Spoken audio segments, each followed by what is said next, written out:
Di masa Prapaskah ini, kita diajak, kita diundang untuk lebih berani mewartakan keselamatan Tuhan kepada semua orang. Kita berani berbuat baik, mengambil resiko pewartaan, serta tidak menyerah oleh tantangan-tantangan yang ada. Saudari-saudaraku yang terkasih, berjumpa kembali bersama saya Inspirasiku di Antara. Renungan Harian Senin 24 Maret, Pekan Prapaskah yang ketiga. Semoga kita bersama keluarga dan komunitas kita selalu dalam keadaan sehat, baik, dan tetap bersemangat. Marilah kita mengawali renungan kita hari ini dengan tanda kemenangan Kristus. Dalam nama Bapa dan Putra dan Roh Kudus. Amin. Allah Bapa yang Maha Kasih, Engkau berkenan merengkuh orang-orang yang tersingkir.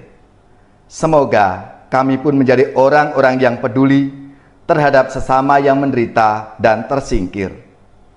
Dengan pengantaraan Yesus Kristus Putra-Mu Tuhan kami, yang bersama dengan Dikau dalam persatuan Roh Kudus, hidup dan berkuasa Allah sepanjang segala masa. Amin. Dalam nama Bapa dan Putra dan Roh Kudus. Amin. Inspirasi kita hari ini dari Injil Suci menurut Lukas bab 4 ayat 24 sampai 30. Marilah kita baca bersama-sama dan kita renungkan. Ketika Yesus datang ke Nazaret, ia berkata kepada umat di rumah ibadat, "Aku berkata kepadamu, sesungguhnya tidak ada nabi yang dihargai di tempat asalnya. Tetapi aku berkata kepadamu, dan kataku ini benar. Pada zaman Elia terdapat banyak janda di Israel. Ketika langit tertutup selama 3 tahun 6 bulan, dan ketika bahaya kelaparan yang hebat menimpa seluruh negeri. Tetapi Elia diutus bukan kepada salah seorang dari mereka, melainkan kepada seorang janda di Sarfat di tanah Sidon. Dan pada zaman Nabi Elisa, banyak orang kusta di Israel, tetapi tidak ada seorang pun dari mereka yang ditahirkan selain daripada Naaman, orang Syria itu." Mendengar itu sangat marahlah semua orang yang ada di rumah ibadat itu. Mereka bingung, lalu menghalau Yesus keluar kota dan membawa dia ke tebing gunung, tempat kota itu terletak, untuk melemparkan dia dari tebing itu. Tetapi Yesus berjalan lewat dari tengah-tengah mereka, lalu pergi.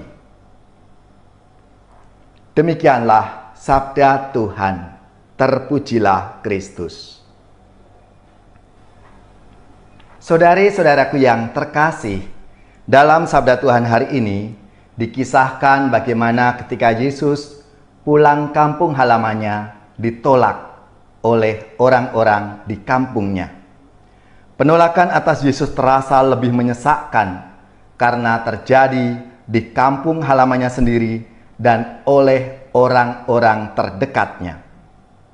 Pewartaan Yesus terwujud dalam kata-kata dan tindakannya yang membawa pengampunan dan pembebasan bagi yang sakit, yang terpenjara, yang miskin, dan yang terpinggirkan. Pewartaan yang membawa kehidupan dan keselamatan itu adalah untuk semua orang.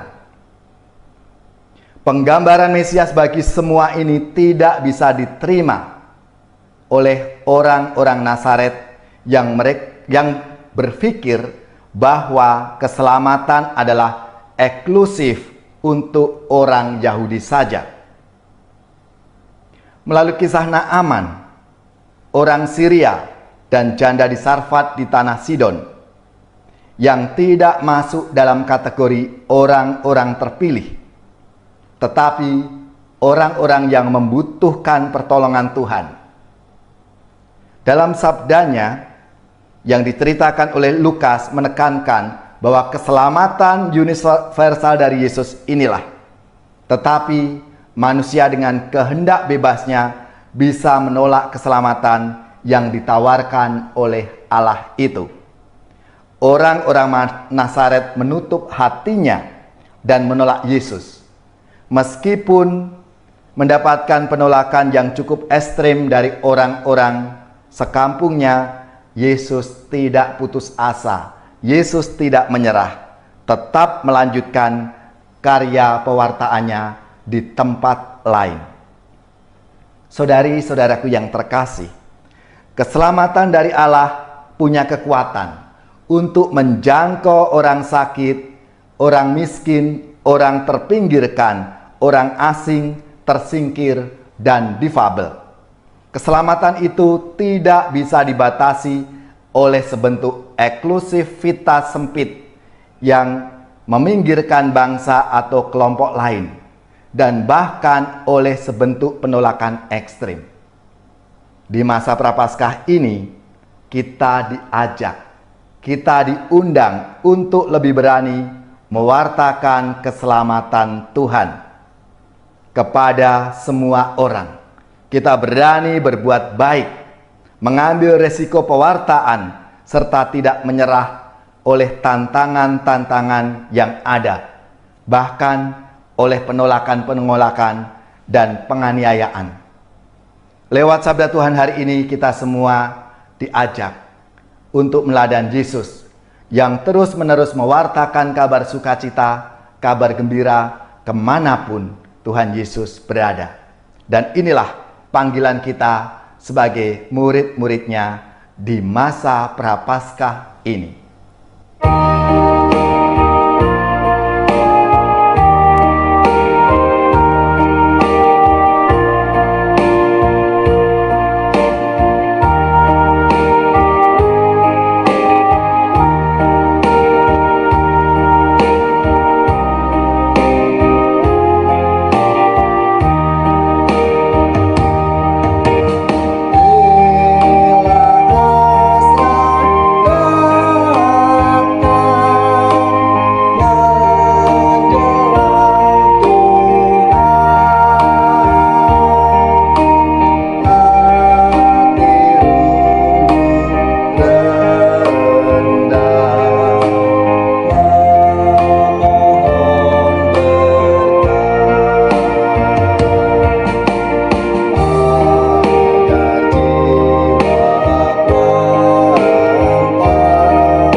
Saudari-saudaraku yang terkasih, marilah kita siapkan hati kita untuk menerima berkat Tuhan.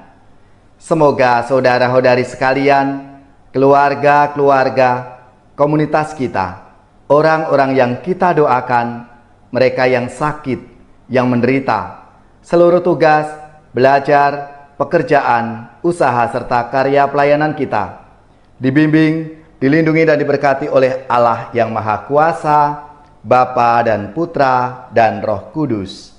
Amin.